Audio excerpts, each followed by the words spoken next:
Amém. C.S. Lewis disse uma coisa muito importante enquanto nós cantávamos Eu Quero Conhecer Jesus, essa canção, eu me lembrei. Ele disse que a única pessoa que pode ficar indiferente a Jesus é aquela que nunca considerou o que ele ensinou, o que ele tem a dizer, e o que ele disse e está revelado nas Escrituras. Irmãos, é uma alegria estar aqui. Eu quero isso conforme eu prometi. Diz que quem promete tem que fazer o quê? Cumprir, né? Principalmente se for crente e fiel. Quem promete, cumpre. Conforme eu prometi, está aí os 5 pontos da Reforma Protestante, que nós vamos celebrar os 506 anos, agora na próxima terça-feira, dia 31 de outubro de 1517, foi quando o monge alemão chamado Martim Lutero, lógico, ele não foi o único nome da Reforma, houve outros nomes muito importantes, irmãos. Não dá tempo de eu fazer um resumão da história, porque é muita história para estudar, é muita coisa.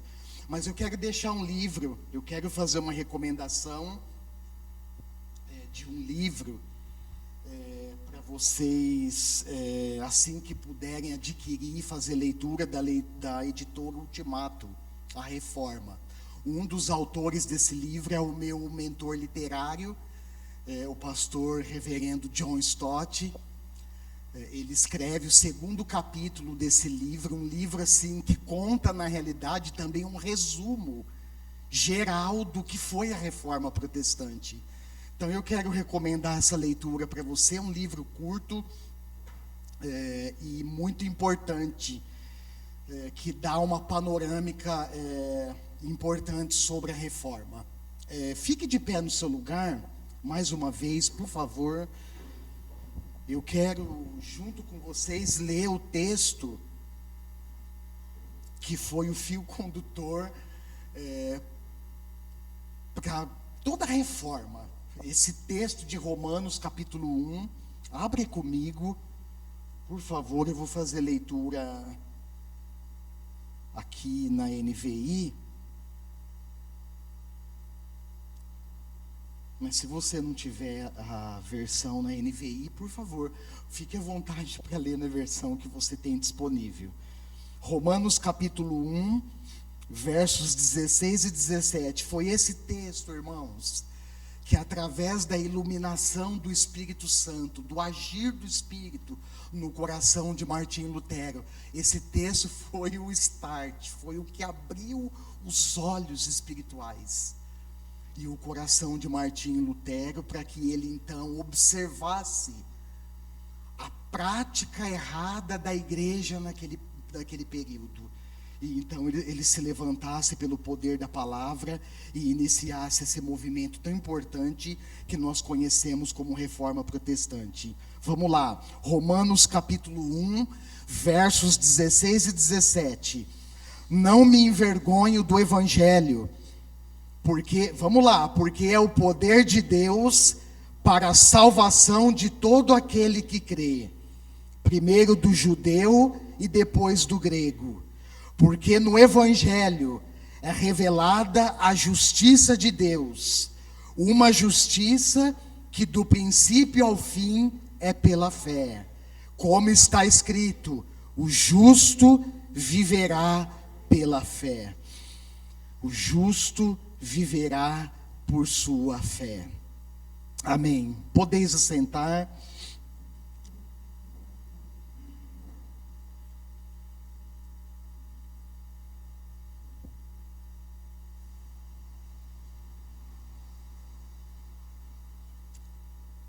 Irmãos, aqui estão os 5 pontos. Acho que vocês conseguem enxergar bem daí.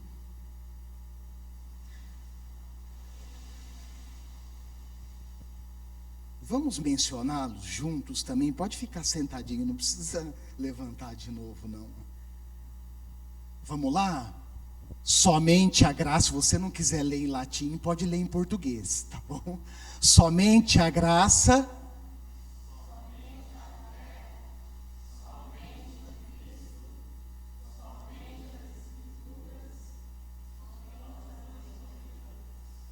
Isso, amém. Esses são os 5 pontos da reforma protestante.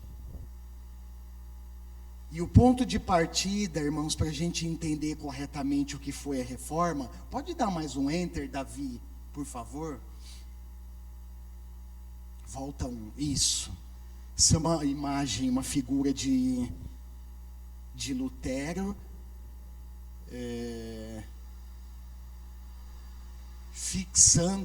pregando na porta do castelo da igreja de Wittenberg, as 95 teses. Inclusive, as 95 teses estão aqui. Na introdução da mensagem, eu vou citar 2 para vocês. Irmãos, foi interessante, antes de tocar nesse ponto, foi muito interessante o encontro, que a experiência, na realidade, que Lutero teve com Deus. Ele tinha 21 anos de idade, e ele estava a caminho da universidade em Erfurt, na Alemanha, quando uma tempestade, acho que você deve conhecer um pouquinho da história, eu vou resumir, quando uma tempestade repentina e muito forte começou. Ele estava na estrada e um raio, quem tem medo de raio aqui? Um raio caiu muito próximo dele. E naquele momento ele sentiu um pavor, um medo da morte. E ele então se torna monge, um monge católico. E a partir daquela experiência, Lutero então se tornaria e se tornou um grande nome da reforma protestante. E para nós entendermos um pouquinho o que foi a reforma, nós precisamos fazer 2 perguntas básicas. Primeiro, o que foi e por que aconteceu a reforma? A reforma, ela foi um protesto, numa linguagem bem simplória, ela foi um protesto corajoso, que teve um início a partir de Lutero, mas outros nomes surgiram na história. Por exemplo, João Calvino, João Wycliffe, isso lá em 1324, 1400 e 1517, por aí vai. Nomes, pessoas, homens que Deus levantou na história, e que através desses homens, irmãos, a Europa foi inflamada.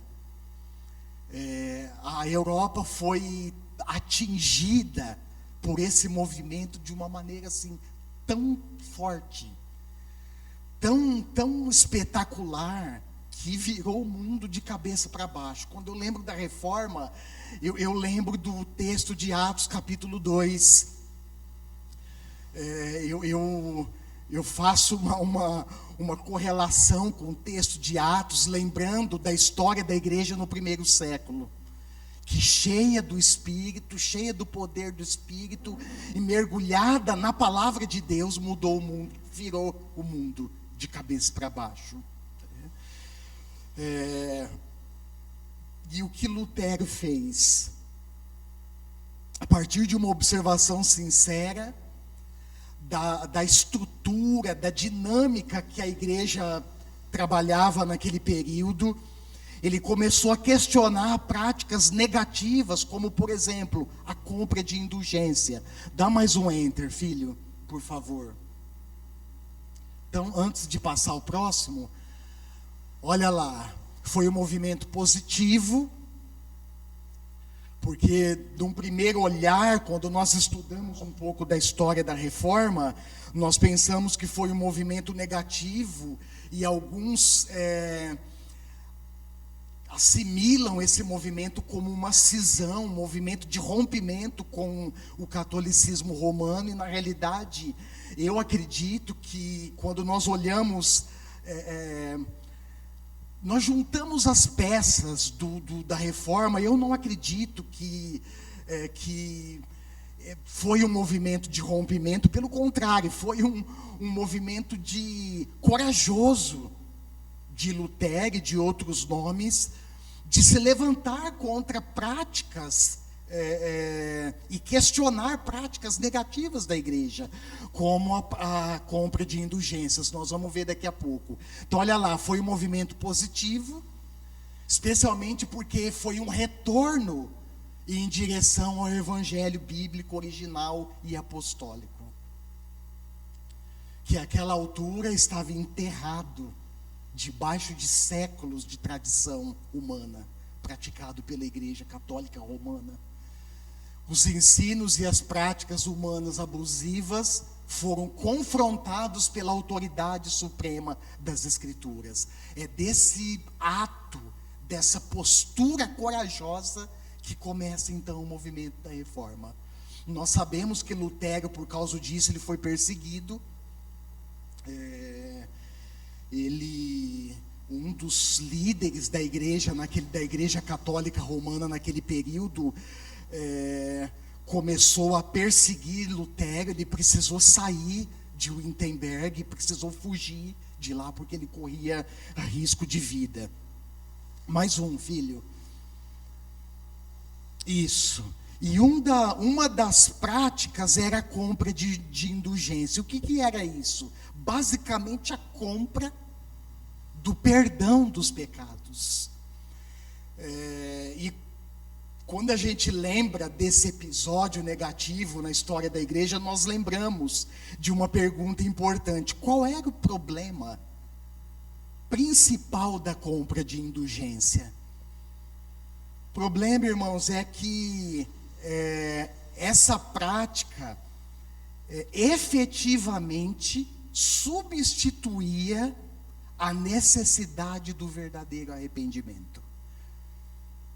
E quando nós olhamos para a palavra de Deus, nós vemos que o arrependimento, a fé, o arrependimento e a obediência são princípios que sempre caminham de mãos dadas. Princípios aliançados, sempre caminham juntos. E Lutero descobriu uma coisa interessante, que o texto da Vulgata, o que era a Vulgata? Era a versão da Bíblia em latim, que inclusive até hoje é utilizada pelos padres. Ele descobriu que havia uma tradução diferente nessa versão. Olha só, se você abrir a sua Bíblia, lá em Mateus capítulo 4, 17, na NVI está escrito assim: daí em diante, o contexto aqui é a tentação de Jesus no deserto, Mateus capítulo 4, e o versículo 17 está escrito assim: daí em diante, Jesus começou a pregar: arrependam-se, pois o reino dos céus está próximo. Lutero percebeu, olha só, que na versão Vulgata da Bíblia, a versão em latim, esse mesmo versículo dizia assim: fazer penitência. Já no grego original, o significado era arrependam-se. E a palavra arrependimento, na sua raiz, ela traz o sentido de mudar a mente. Olha a diferença entre fazer penitência e mudar a mente. E um outro problema que ele percebeu: a indulgência, que era a compra de perdão dos pecados, estava aliada a uma outra ideia que foi difundida naquele período, que é a ideia do purgatório. Pode dar mais um enter, depois a gente volta aqui no Johann Tetzel.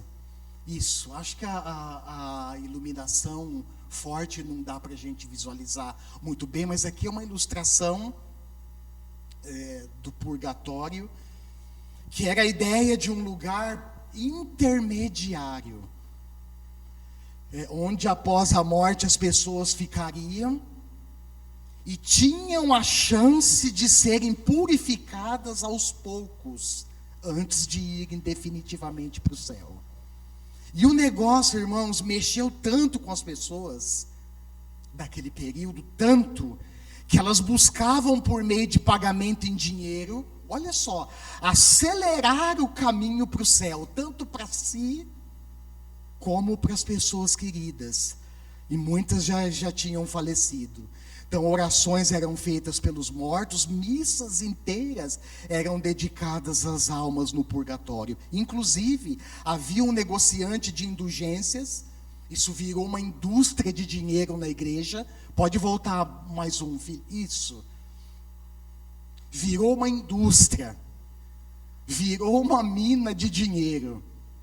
E esse homem, chamado Johann Tetzel, ele era o negociante das indulgências. Inclusive Lutero ficou sabendo dele, e ele era tão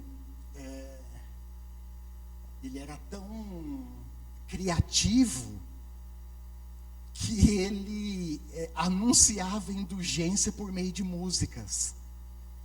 E uma musiquinha que ficou bem famosa e conhecida, dizia assim: quando a moeda, lembra? Quando a moeda no cofre tilintar, uma alma do purgatório sairá. Quando uma moeda no cofre tilintar, uma alma do purgatório sairá. Inclusive, irmãos, Martim Lutero pregou contra essa prática, e das suas 95 teses, 2 são específicas, direcionadas a questão da prática da indulgência. Olha a tese 27 que ele escreveu. Diz assim: pregam doutrina humana os que dizem que tão logo tilintar a moeda lançada na caixa, uma alma sairá voando do purgatório para o céu. Essa é 27. Olha a tese 28. Certo é que, ao tilintar a moeda na caixa, podem aumentar o lucro e a cobiça. A intercessão da igreja, porém, depende apenas da vontade de Deus. Olha só. Então a reforma, ela foi esse movimento positivo de confronto a práticas abusivas da igreja naquele período. Foi um movimento positivo no sentido, irmãos, de trazer, de colocar a doutrina, de colocar a fé no seu devido lugar. E a reforma também, ela constrói uma defesa importante, né, das doutrinas bíblicas. Nós aprendemos, por exemplo, com a reforma, o movimento da reforma, que a interpretação correta e fiel da palavra de Deus, das Escrituras, estavam simplesmente, os reformadores, com isso, eles estavam simplesmente reafirmando o que os primeiros líderes da igreja, os apóstolos, já ensinavam. Olha só esse texto, abra comigo Efésios, capítulo 2.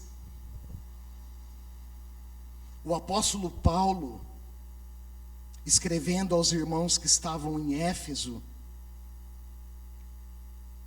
ele registra ali uma realidade sublime. Vale a pena nós trazermos à mente, à memória de novo, ao coração, esse texto bíblico. Efésios capítulo 2, verso 19. Na realidade aqui, Paulo, ele está registrando uma realidade sublime. E essa realidade contempla todos aqueles cuja fé está firmada em Jesus. Essa realidade é para todas as pessoas cuja fé está firmada em Cristo. Aqueles que eram estrangeiros, olha só o que ele escreve: aqueles que eram estrangeiros quanto às alianças da promessa, por serem gentios, ou seja, por não serem judeus de sangue. E por isso eles eram chamados incircuncisos, sem esperança e sem Deus do mundo. Agora em Cristo Jesus. Olha que coisa linda. Aqueles que estavam longe foram o quê? Foram aproximados. Efésios 2,19, portanto, vocês já não são estrangeiros e nem forasteiros, mas concidadãos dos santos e membros da família de Deus. Olha que coisa linda, irmãos. Na realidade, eu destacaria aqui, dentre as palavras, eu destacaria essa palavra concidadão, porque essa palavra, ela tem um sentido, um significado muito interessante, muito importante, porque ela diz respeito a adquirirmos a mesma cidadania. Então olha o que Paulo diz, vocês são agora concidadãos do quê? Dos santos. Vocês já não são mais estrangeiros. A cidadania de vocês, ela não é mais diferente, porque agora, em Cristo, todos nós nos tornamos membros da mesma família. Isso é maravilhoso, né?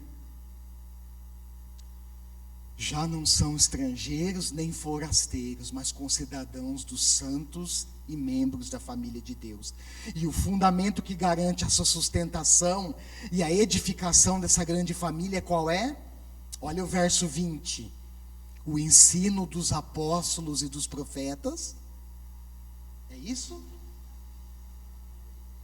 Isso. O ensino dos apóstolos, dos profetas, esse é o fundamento, era isso, irmãos. Essa foi a bandeira que Lutero levantou no século XVI. Ele estava junto com outros reformadores, simplesmente reafirmando a fé bíblica original, que os profetas e os apóstolos ensinaram. E ele fecha dizendo que o fundamento, junto com o ensino dos apóstolos e dos profetas, que garante a sustentação desse edifício, é Jesus Cristo. Por quê? Porque Jesus é a pedra angular, a pedra principal. Lá em Apocalipse, capítulo 5, verso 9, está escrito que o sangue de Jesus, se você quiser acompanhar esse texto, pode anotar, ou se você é rápido de endereço e quiser acompanhar agora, abre lá Apocalipse 5, 9, está escrito que pelo sangue de Jesus, o sangue de Jesus Cristo, une gente de toda tribo, língua, povo e nação. Aleluia. Escrevendo, olha outro texto de Paulo, acompanha comigo, escrevendo às igrejas da Galácia. Olha só o apóstolo Paulo reforçando essa realidade. Gálatas 3, capítulo 3, verso 26 ao 29. Gálatas capítulo 3, versos 26 e 29, está escrito assim: todos vocês são filhos de Deus, mediante a fé em Cristo Jesus. Pois os que em Cristo foram batizados, de Cristo se revestiram. Não há judeu, nem grego, escravo, nem livre, homem nem mulher, pois todos são um em Cristo Jesus. E se vocês são de Cristo, são descendência de Abraão e herdeiros, segundo a promessa. Olha que coisa linda, hein? Às vezes, irmãos, surgem algumas dúvidas. Como, por exemplo, a fé cristã é uma fé masculina?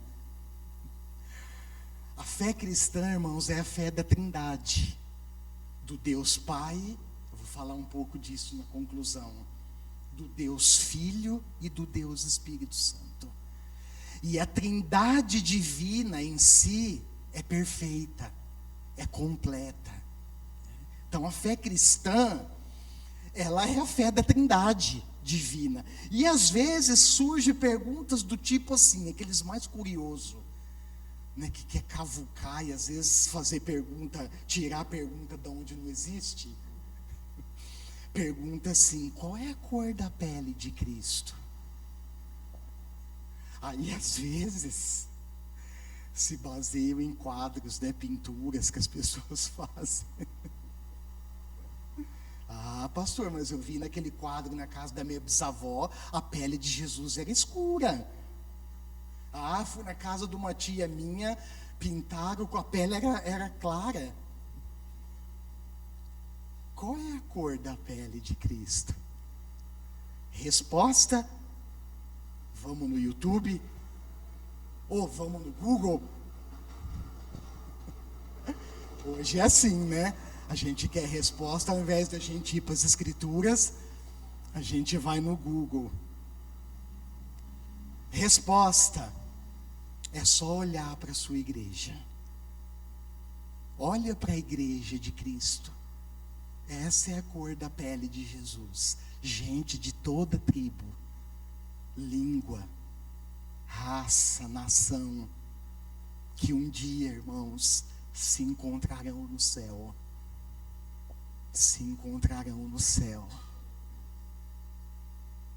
E lá no céu, nós contemplaremos o nosso Jesus face a face. Amém? Então, a cor da pele de Cristo é só olhar para a sua igreja.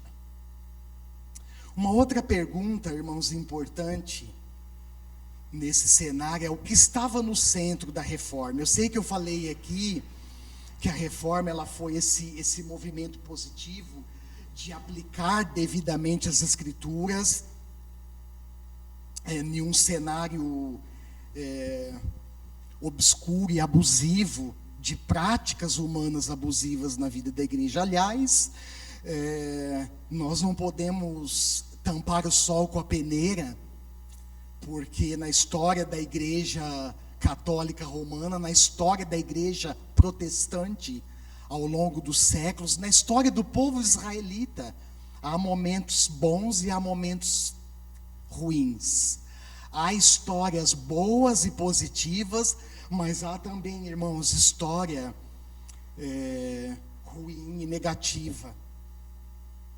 Mas a reforma ela foi importante porque ela aplicou devidamente as escrituras, ela confrontou uma prática abusiva ou práticas abusivas da igreja. E Martinho Lutero, olha só, ele teve os olhos espirituais abertos pela palavra de Deus, através desse texto que nós lemos na introdução, Romanos 1, 16 e 17, que foi o fio condutor da reforma. E Lutero, então, percebe que a justiça de Deus, olha só, é uma dádiva, um presente, uma dádiva totalmente imerecida. E ele percebe, então, que essa era a verdade mais importante do mundo. E quando ele percebe isso, irmãos, ele corre e levanta a bandeira. Ele prega na porta do castelo de Wittenberg. Foi interessante porque ele pregou no dia 31 de outubro de 1517. No dia 1º de novembro é o dia que a Igreja Católica Romana comemora o Dia de Todos os Santos, lembra?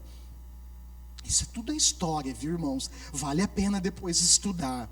E ele, então, um dia antes, ele prega as 95 teses na porta da igreja para que todos pudessem ver. Imagina, no outro dia, quando as pessoas saem às ruas e se deparam com aquelas teses, aquilo virou um alvoroço. E ele então percebe, ele descobre na palavra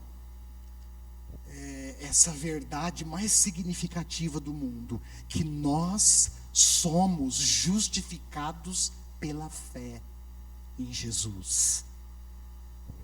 E aí nós sabemos que a justificação estava no coração da reforma e foi o seu elemento essencial. Agora, uma coisa importante é nós entendermos o significado bíblico, ou entendermos a justificação à luz da Bíblia. O que é isso, pastor? Como isso acontece? Como eu posso afirmar e reafirmar que eu sou justificado pela fé em Jesus? A justificação, irmãos, é uma dádiva totalmente merecida. Nós merecíamos a morte eterna. Nós merecíamos a sentença eterna. E o que Jesus fez quando ele vem? Ele assume o seu lugar. Ele assume o meu lugar e Ele assume o lugar de todos aqueles que nele creem e que depositam a sua confiança e a sua esperança no sacrifício vicário, ou seja, no sacrifício substituto que Jesus realizou, que Ele consumou na cruz de uma vez por todas. E por causa dessa fé na obra de Jesus Cristo, nós então recebemos a justiça de Deus em nós. A justiça de Deus, ela é atribuída a nós. Usando uma ilustração bem simplória, é como se nós estivéssemos vestidos com o pecado, e nós estávamos, e lameados, nós estávamos manchados com vestes contaminadas e manchadas pelo pecado. Nós tiramos essas vestes e trocamos ela pela justiça de Deus. Nós vestimos a justiça que Deus atribui a nós mediante a fé em Cristo. Isso é justificação pela fé.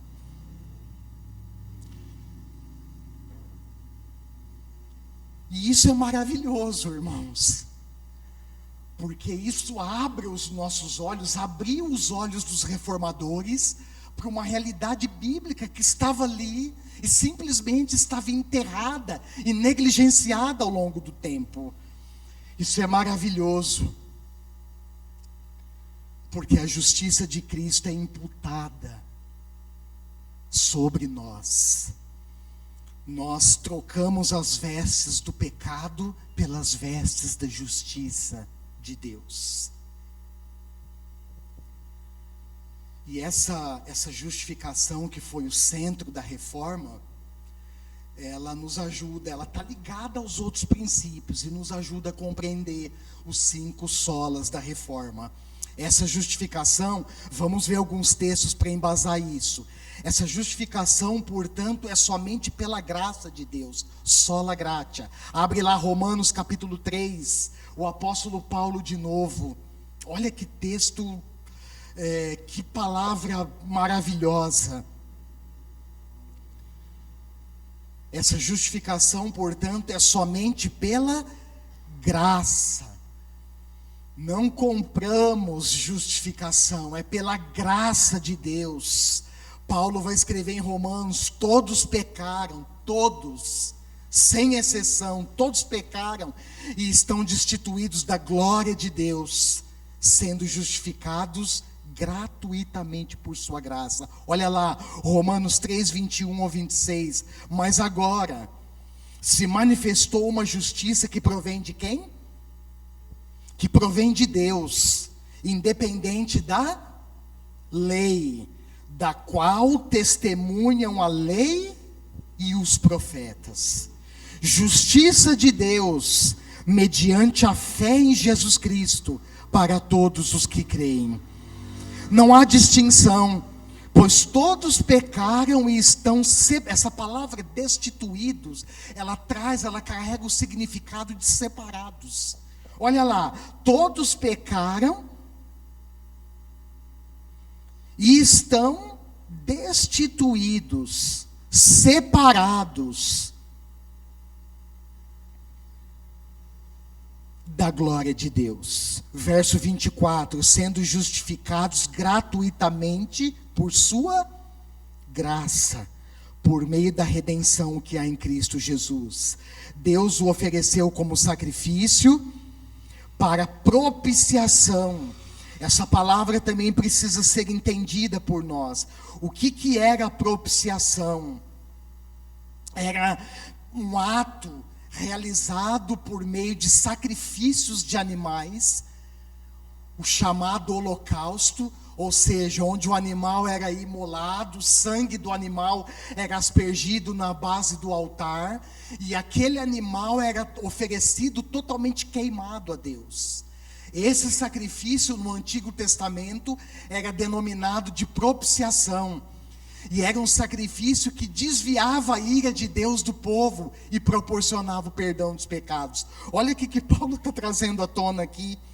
Olha só, mediante, versículo 25, Deus o ofereceu quem? Jesus Cristo, como sacrifício para a propiciação mediante a fé pelo seu sangue, demonstrando a sua justiça. Em sua tolerância, ele havia deixado impunes os pecados anteriormente cometidos. Mas no presente demonstrou a sua justiça, a fim de ser justo e justificador daquele que tem fé em Jesus. Olha, um dos textos, quem sabe o principal, que fundamenta a justificação somente pela graça de Deus. Mas é importante lembrarmos, irmãos, que para nós não custou nada, mas para Deus custou tudo.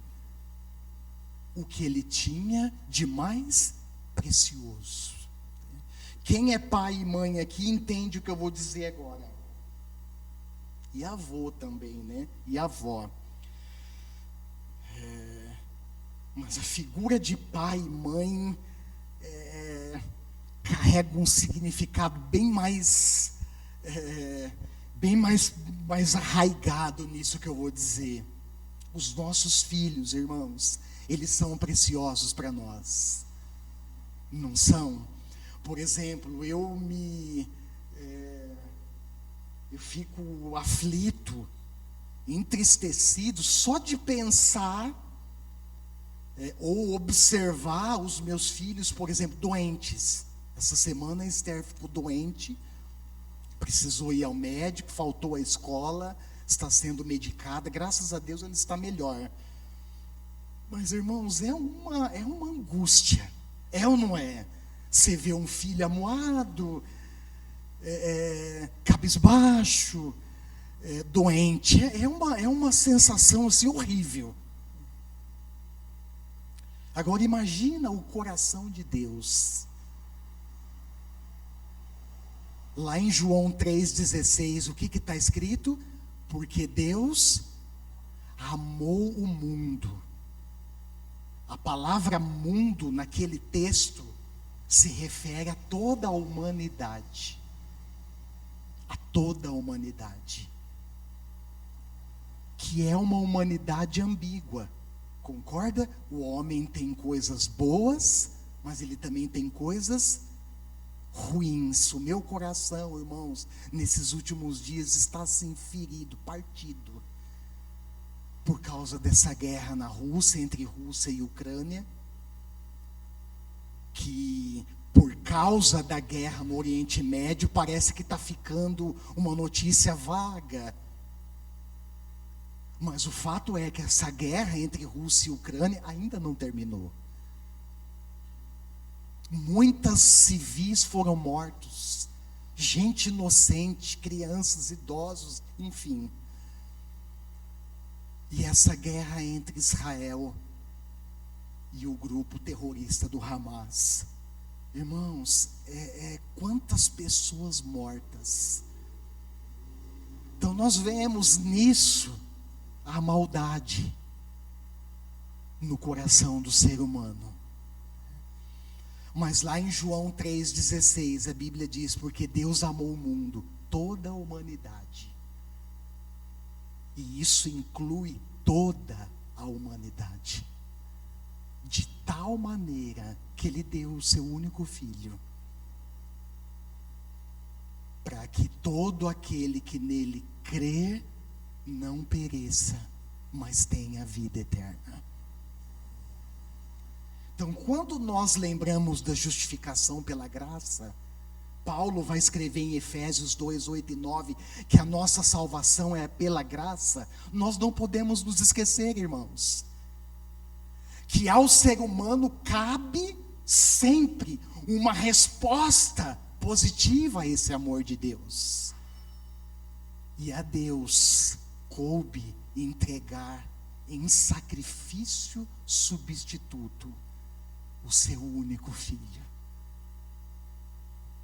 que caminhou resolutamente para a cruz. E Paulo vai escrever em Filipenses 2,5, ele foi obediente até a morte, e morte de cruz. É por isso, irmãos, que hoje eu e você, nós que cremos em Jesus, somos justificados pela fé.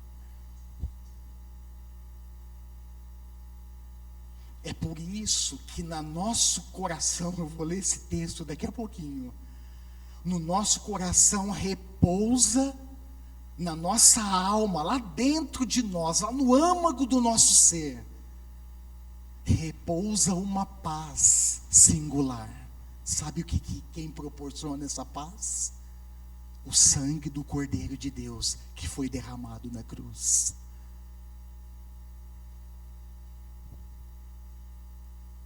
Então, sola gratia, somente pela graça. Somente, qual é o segundo? Somente pela fé. Sola fide, somente pela fé em Cristo, que nos garante paz com Deus. Olha esse texto comigo, vai um pouquinho para frente, Romanos 5:1, o apóstolo Paulo de novo, versos 1 e 2, tendo sido, pois, justificados pela fé, olha a fé de novo, temos paz com Deus. Nós temos dupla paz, é importante lembrar, né? Paz em Deus, a paz que excede todo entendimento humano, Paulo vai escrever lá em Filipenses, e a paz com Deus. Olha só, tendo sido, pois, justificados pela fé, temos paz com Deus, por nosso Senhor Jesus Cristo, por meio de quem obtivemos acesso pela fé a essa graça, na qual agora estamos firmes e nos gloriamos na esperança da glória de Deus. Aleluia, que bênção, né? Glória a Deus. A justificação pela fé, pela graça, ela muda, irmãos, o nosso status diante de Deus. De inimigos, agora nós somos amigos. De uma perturbação, aliás, essa perturbação mexeu com Lutero muito tempo da sua vida no monastério. Deixava ele inquieto, até que pelas escrituras ele compreende que a salvação é pela graça, a justificação é pela graça e pela fé. Olha lá o outro, somente, solos Christus, ou seja, somente Cristo, o único Deus homem, que fez o único e perfeito sacrifício pelo pecado, que é o único mediador entre Deus e os homens. Às vezes, irmãos, eu converso com algumas pessoas, e é muito importante nós conhecermos profundamente as Escrituras.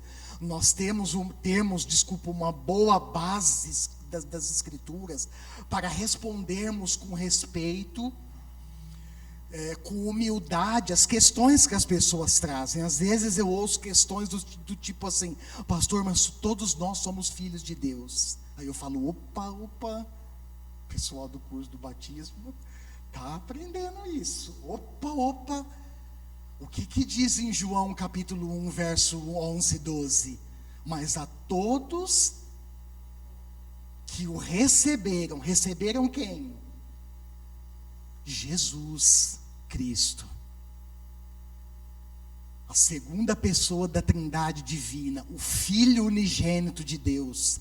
Todos que o receberam, deu-lhes o direito de se tornarem filhos de Deus, a saber, aos que creem no seu nome. João 1,12. Ou seja, antes de crermos em Jesus e firmarmos a nossa fé nele, o que está escrito em Gênesis no início? Que todos nós somos criaturas de Deus.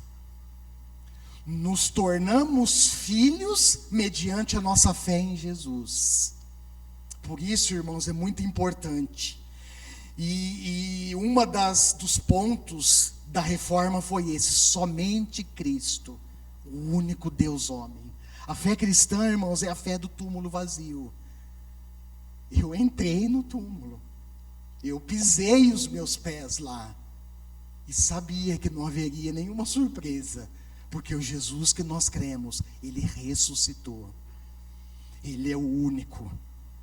Vamos ver esses textos que fundamentam esse ponto da reforma. Abre lá comigo, Hebreus 9, Primeiro texto, alguém com uma voz forte, com uma voz de querubim, totalmente diferente da minha, com uma voz angelical. Fica de pé no seu lugar e lê esse texto para nós, por favor.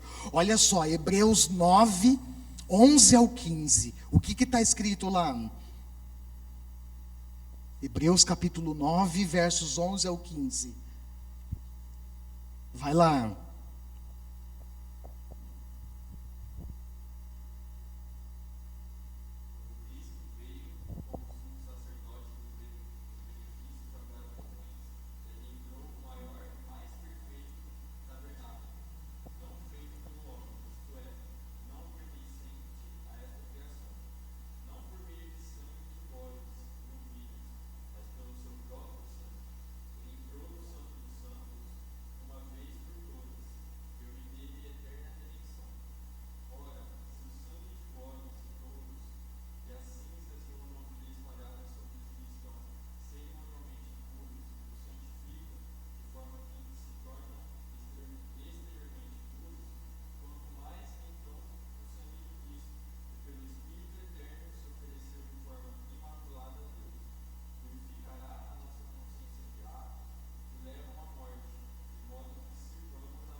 Isso, muito bem. Olha o que o autor de Hebreus está trazendo para nós.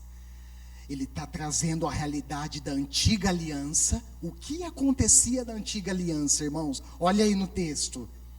Ajuda o pastor a pregar. Olha lá. O que acontecia na antiga aliança? Os sacrifícios por meio de bodes, novilhos, touros. E esse sacrifício correspondia ao perdão dos pecados.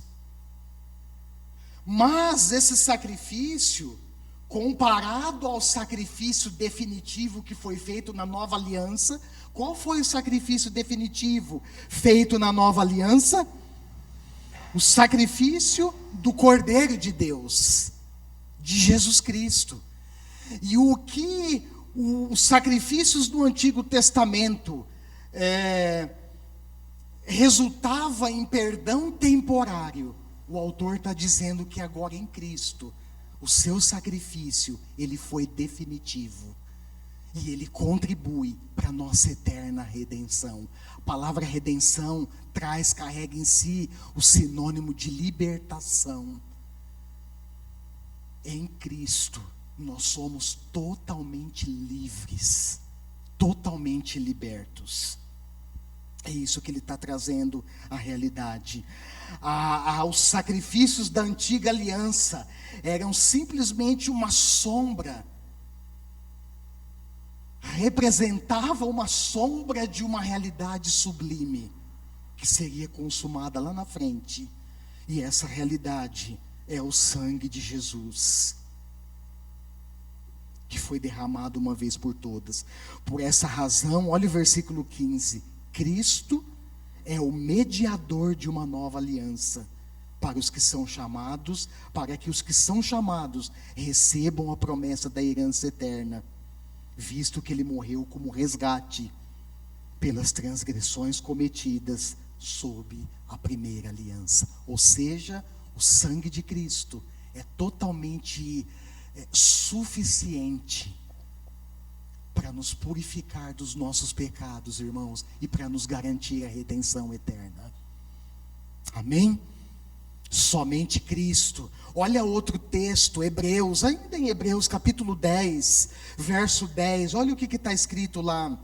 Pelo cumprimento dessa vontade, fomos santificados por meio do sacrifício do corpo de Jesus Cristo, oferecido uma vez por todas. Olha o verso 14, porque por meio de um único sacrifício, na antiga aliança eram feitos muitos sacrifícios. Toda vez que o povo pecava, matava um animal, sacrificava um animal. Toda vez que o sacerdote, inclusive o sacerdote, E o sumo sacerdote que entrava no Santo dos Santos uma vez por ano, pecava, um sacrifício era oferecido. E agora olha o que ele escreve: por meio de um único sacrifício, ele aperfeiçoou para sempre os que estão sendo santificados. Aleluia! O sacrifício de Cristo, irmãos, o sacrifício de Cristo é definitivo para nos lavar de todo pecado. Somente Cristo. E o último texto desse ponto, abre comigo, 2 Timóteo, 1 Timóteo, capítulo 2, versos 5 e 6. Primeira carta de Paulo a Timóteo, capítulo 2, versos 5 e 6. Olha o que está escrito lá: pois há um só Deus e um só mediador entre Deus e os homens. Olha que coisa linda, que Paulo é demais. Ei, Paulo, olha que coisa fantástica, irmãos. Paulo, ele faz questão de retratar aqui uma natureza real de Cristo. Qual é essa natureza? Como que ele se expressa? Há um só Deus, um só mediador entre Deus e os homens, o homem Cristo Jesus. O homem Cristo Jesus. Paulo está retratando, irmãos, a realidade, a natureza real, humana de Jesus Cristo, que ele recebe de quem? Da sua mãe na história, Maria, que foi uma mulher singular, foi uma jovem escolhida, especial, e através dela, o Filho de Deus deixou o céu e veio habitar na terra entre nós. E o apóstolo João diz que ele habitou entre nós cheio de graça e de verdade. E a natureza divina, celestial, que ele recebeu do Pai lá na eternidade, dupla natureza de Cristo, a divina e a humana. E Paulo faz questão de registrar aqui, olha o 6, o qual se entregou a si mesmo como resgate por todos. Esse foi o testemunho dado em seu próprio tempo. Amém. Somente Cristo. Olha quanto texto bíblico fundamenta esse ponto da reforma. O outro sola, qual que é? Olha lá na telona. Volta lá, a telona principal, filho. Somente as Escrituras. Somente as Escrituras. Sola Escritura, como única regra de fé e prática da igreja. Fonte de revelação divina inspirada por Deus. Irmãos, a palavra de Deus, ela é uma revelação divina que está disponível a nós nesse tempo. Quando eu lembro disso, eu fico pensando, irmãos, como nós somos abençoados, como nós somos privilegiados de ter ou de termos acesso às Escrituras sagradas, de termos acesso às Escrituras. E é interessante porque houve um período da história da igreja onde o acesso à palavra e aos documentos importantes era restrito somente ao clero da igreja.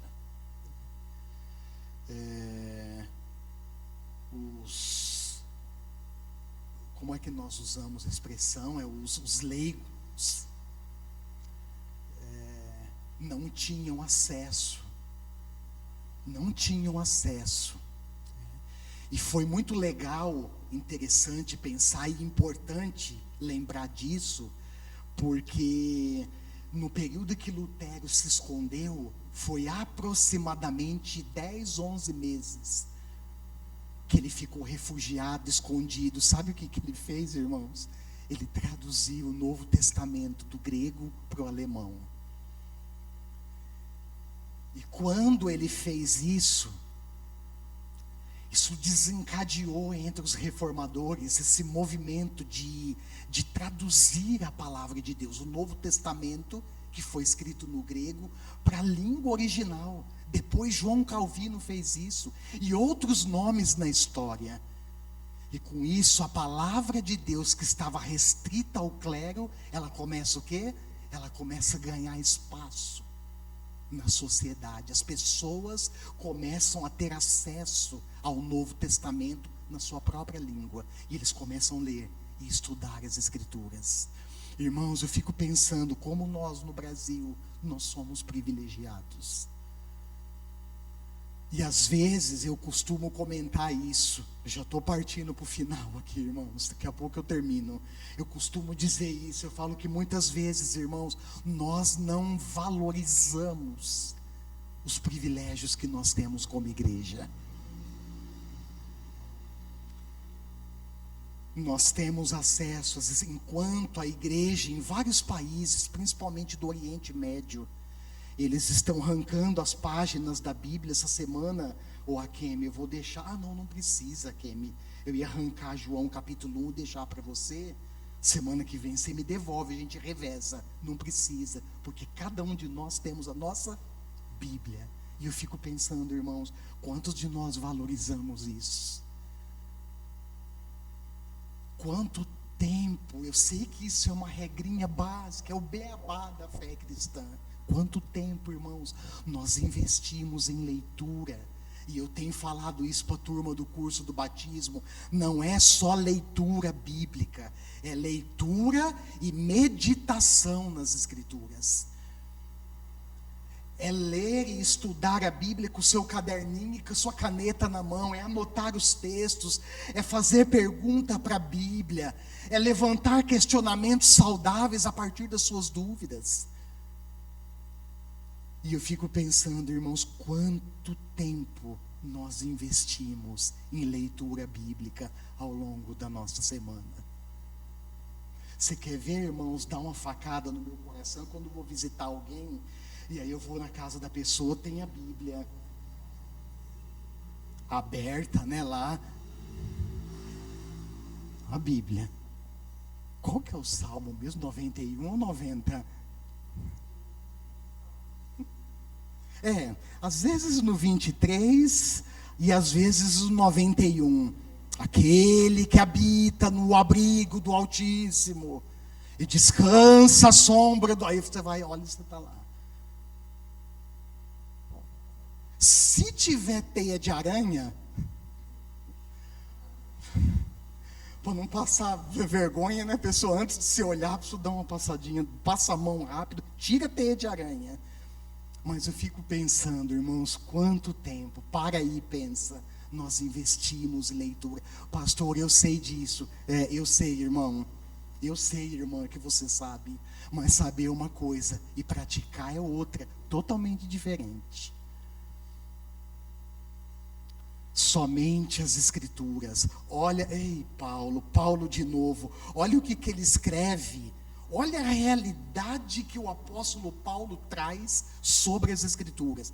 Abre lá 2 Timóteo, capítulo 3, verso 16 e 17.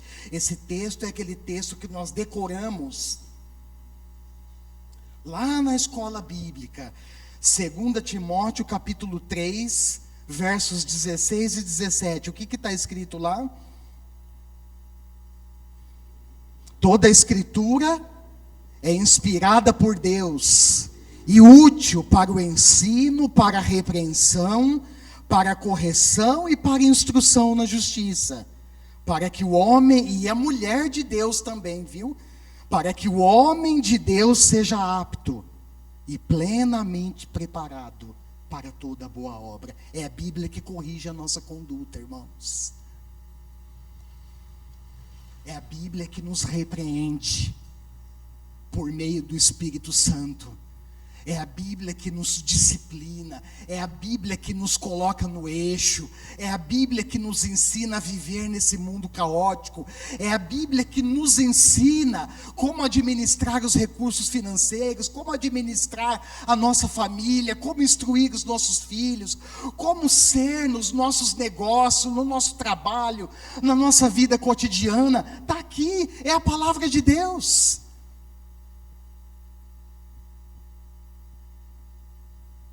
Dr. Russell Shedd disse uma coisa muito importante.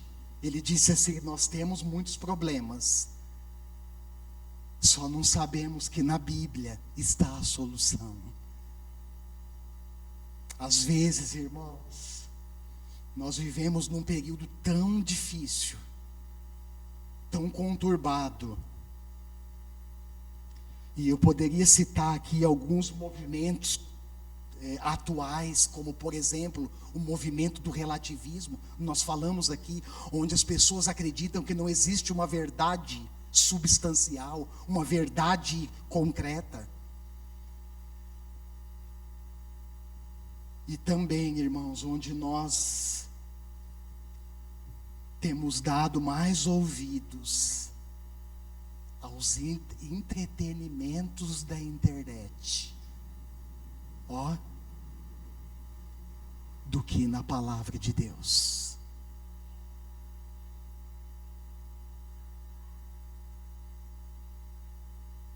Sola Escritura, somente a Escritura.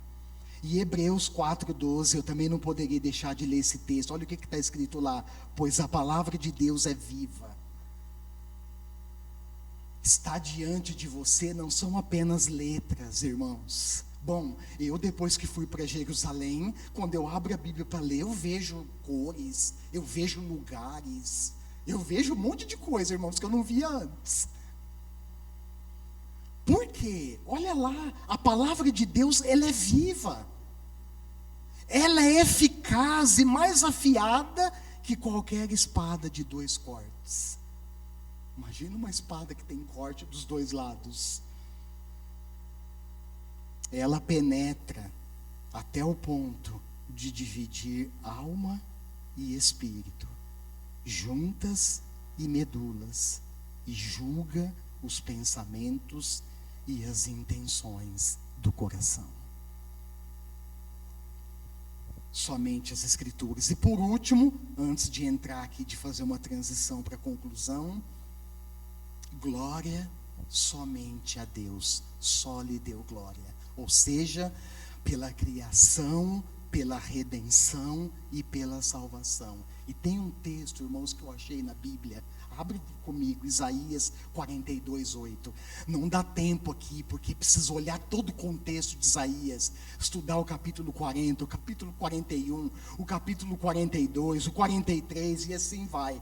Mas olha o que o profeta escreve: que Deus não divide a sua glória com ninguém.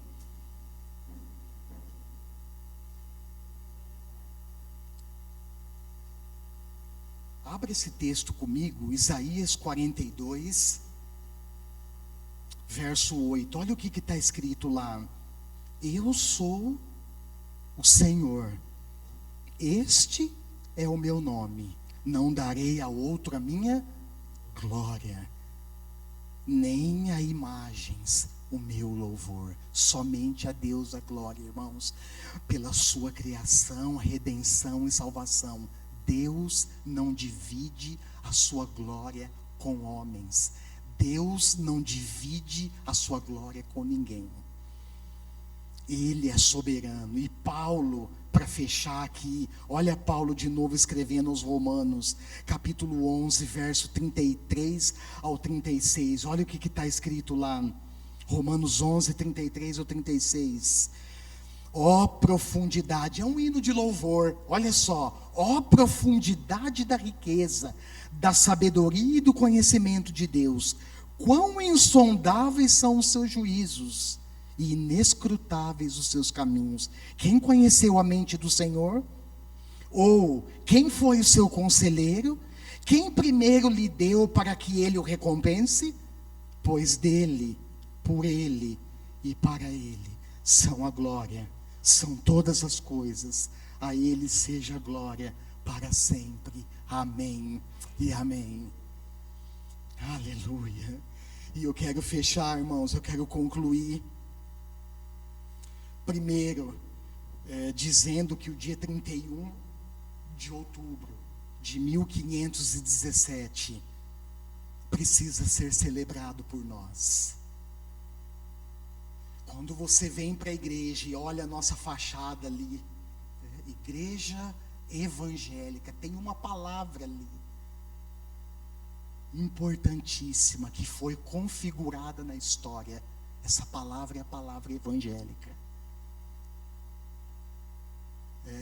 E é difícil definir essa palavra em poucas palavras. No entanto, você veja que ao longo dos séculos a igreja escreveu credos, documentos importantes, onde inclui, a igreja define a palavra evangélico. E essa palavra, irmãos, que tem um significado nobre, histórico e importante, é a bandeira que nós levantamos. Porque às vezes as pessoas perguntam, os catecismos breves e os longos, que são perguntas e respostas, foram documentos elaborados ao longo da história para tentar definir o significado da palavra evangélico. Mas às vezes as pessoas perguntam para nós: você é de que igreja? Quando a gente não responde que é da igreja Hollins, a gente diz o quê? Eu sou evangélico. E a palavra evangélico, evangélica, ela carrega em si, irmãos, um significado histórico muito importante. Qual é, pastor? Vou citar dois pelo menos. O primeiro é que nós reconhecemos que só Jesus é o Senhor e Salvador da nossa vida. Esse é o primeiro ponto. E o segundo é que nós reconhecemos nas Escrituras a nossa única regra de fé e de prática.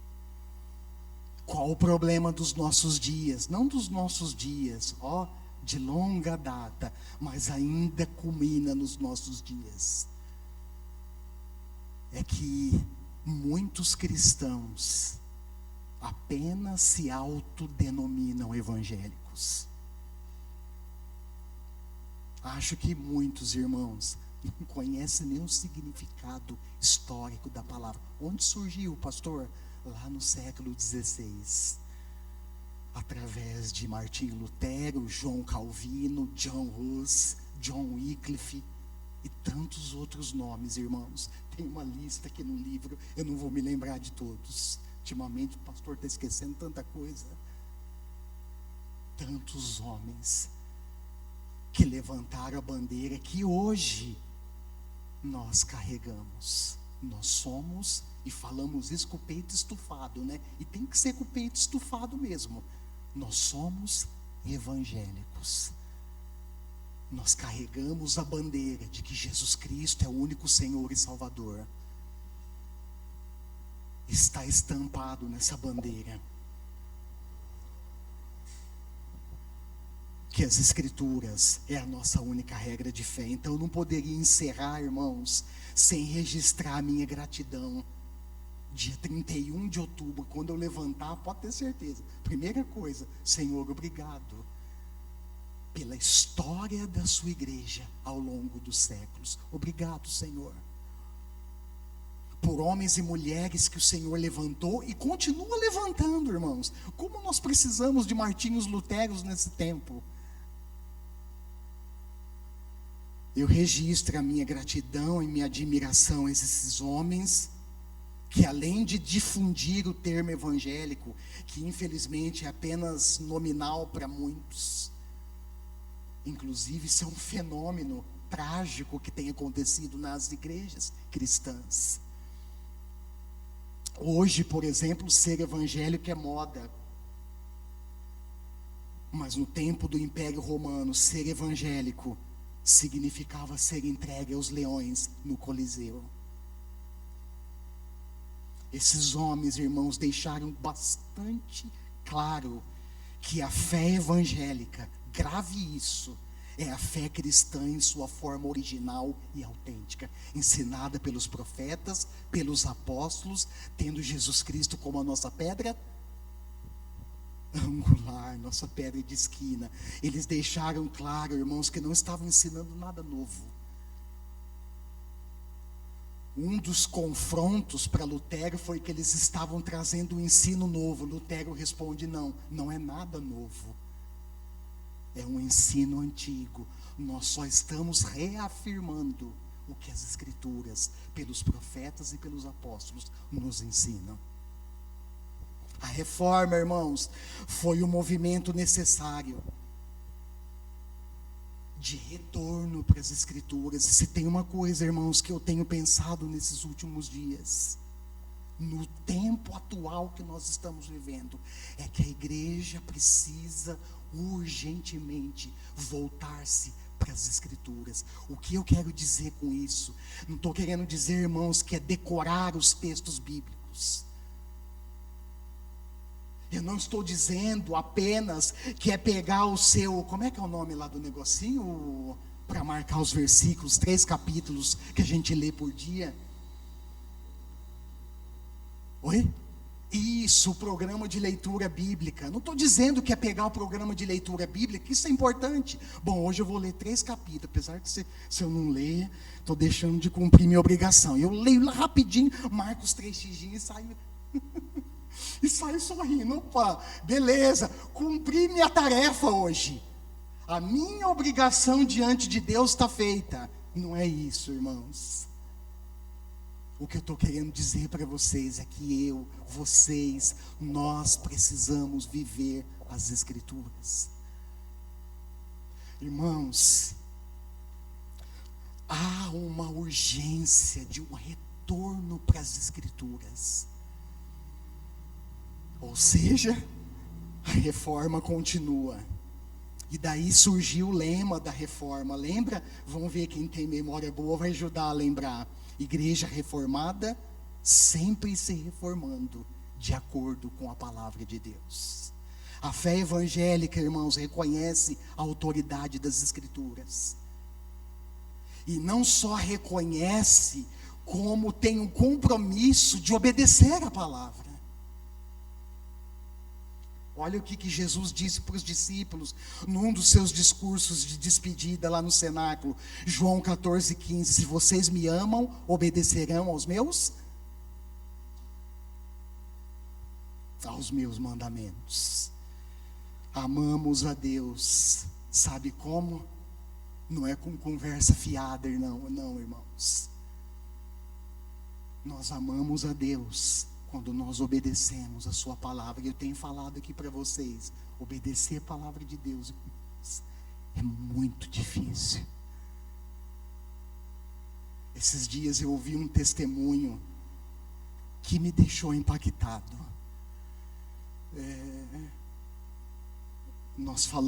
A Bíblia é um livro de princípios. E dentre os princípios, a Bíblia ensina sobre o perdão. Eu pergunto para você, não precisa responder alto não, responde baixinho para você, se for possível responder. É fácil perdoar as pessoas, irmãos?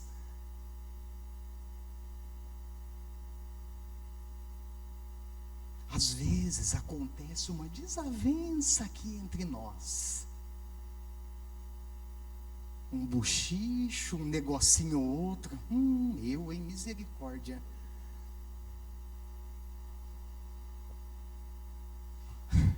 Aí a pessoa chega no pastor: pastor, o que você acha? Aí o pastor, que tem que aconselhar com a Bíblia aberta, misericórdia, vou aconselhar com o Google aberto. Gente, manda o pastor embora. Quer aconselhar com a Bíblia aberta. Ele vai falar: olha, se você não perdoar o seu irmão, o que a Bíblia ensina?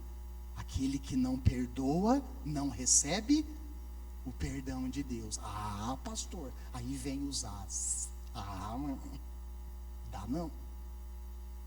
Falou mal de mim, fuxicou para mim, perdoar não. E isso aqui é um problema, vamos considerar, né, pequeno diante do que eu vou relatar agora na Índia, irmãos. Mulheres e crianças cristãs são obrigadas a caminharem nuas pela rua, e muitas são mortas por causa da sua confissão de fé em Jesus Cristo. O que a Bíblia ensina? Que nós devemos matar o nosso inimigo ou perdoá-lo?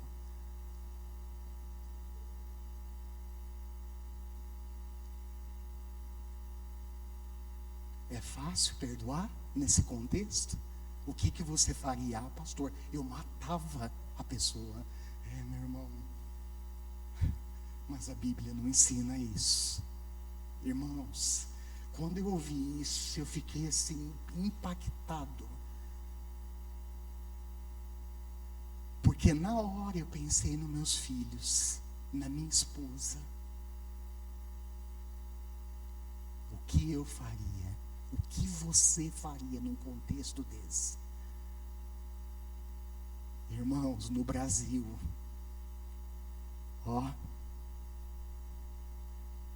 nós vivemos tranquilos.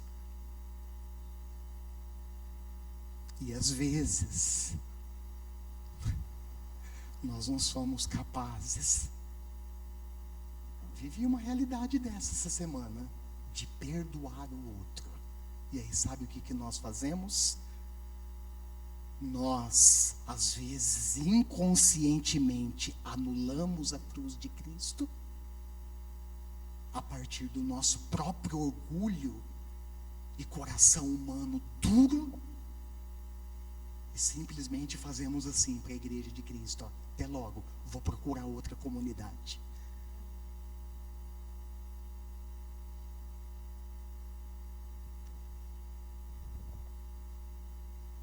Bom, se Jesus diz que aqueles que amam obedecem, e aqueles que não amam? E aqueles que não obedecem? Não amamos a Deus. João 14, 24. O que está escrito lá? Aquele que não me ama, não obedece a minha palavra. E eu quero fechar, irmãos, dizendo que a fé evangélica é uma fé essencialmente trinitária. O que é isso, pastor?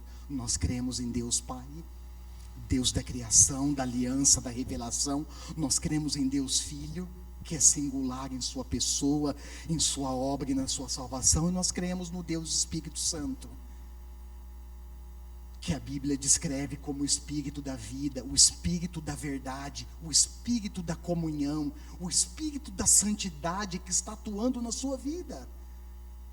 E que mediante a palavra está santificando a sua e a minha vida, para aquele grande e glorioso dia.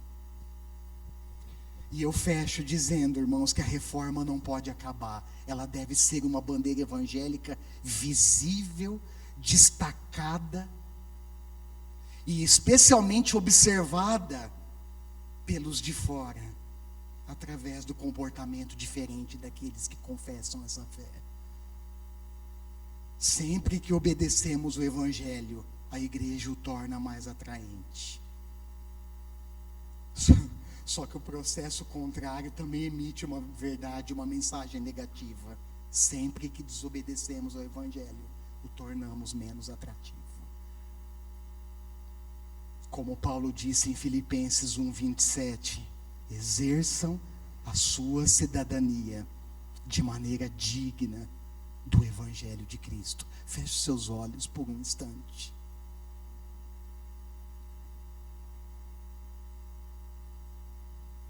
Às vezes, irmãos, a gente pensa que tempo de igreja é suficiente para provar a nossa fé.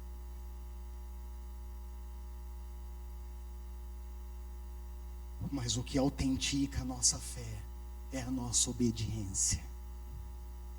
Como você tem vivido, como você tem exercido a cidadania que você recebeu de Deus em Cristo Jesus? Como você tem vivido?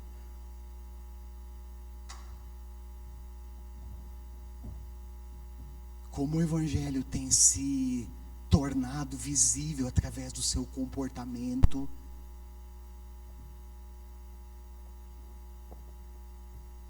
Através da sua conduta moral, ética?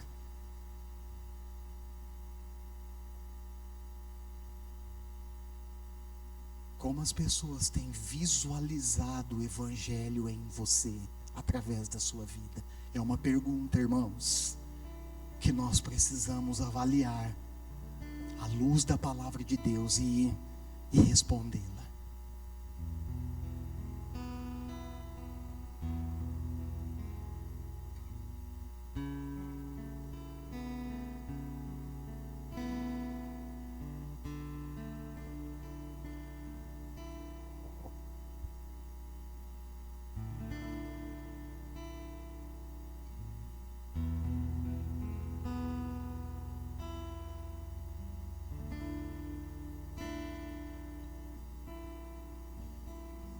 Eu tenho orado,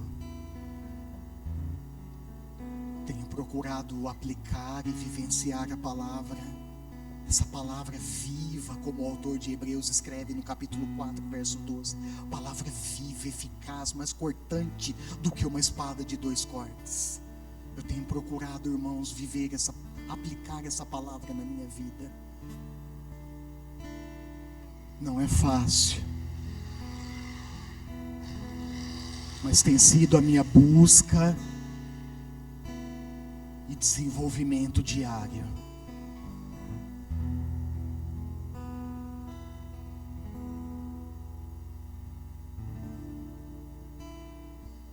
Através da vivência da palavra, eu tenho orado e buscado em Deus que eu seja um homem melhor, um homem transformado para minha esposa, um pai transformado para os meus filhos.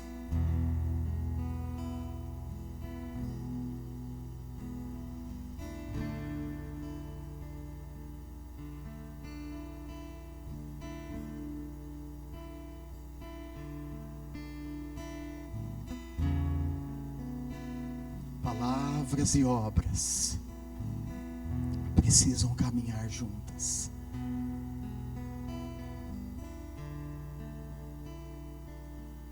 Exemplo de vivência, exemplo de vida.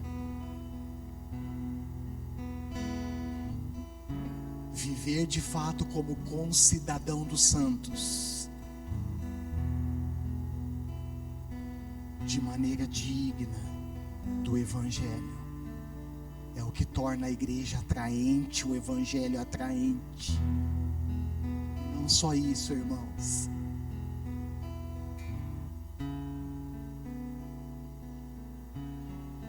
é o fermento poderoso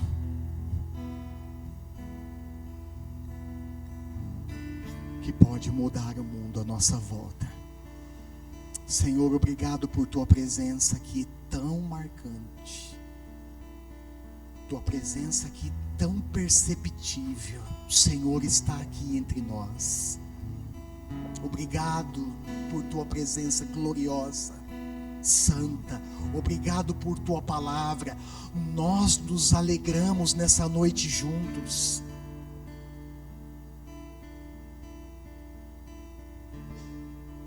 Nós reafirmamos o que Lutero, João Calvino e outros nomes importantes da Reforma reafirmaram. Nós reafirmamos que cremos na sua palavra.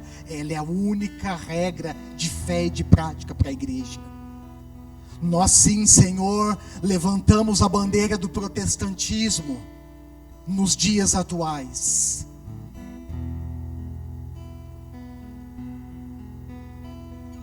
Só pela graça, somente a graça, somente a fé,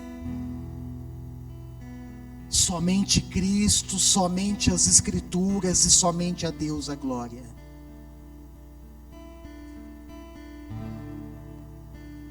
Não nos esqueçamos da nossa história, sim, marcada por retratos negativos e tristes, mas também marcada por retratos lindos, positivos. Que continuemos, Senhor, reafirmando o que as Escrituras afirmam através dos profetas e dos apóstolos. E que a bandeira evangélica continue hasteada, seja visível a todos,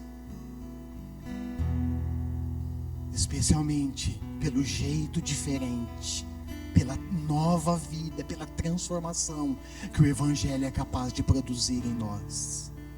Oramos agradecidos em nome do Senhor Jesus. Amém. Amém. Aqueles que vão nos acompanhar pelo YouTube, não esquece de se inscrever, dá um like. Ultimamente tem 2, 3 likes lá, o do pastor é um deles. Não esqueça, um grande abraço para você. Que você seja encorajado e abençoado por essa palavra. Irmãos, eu quero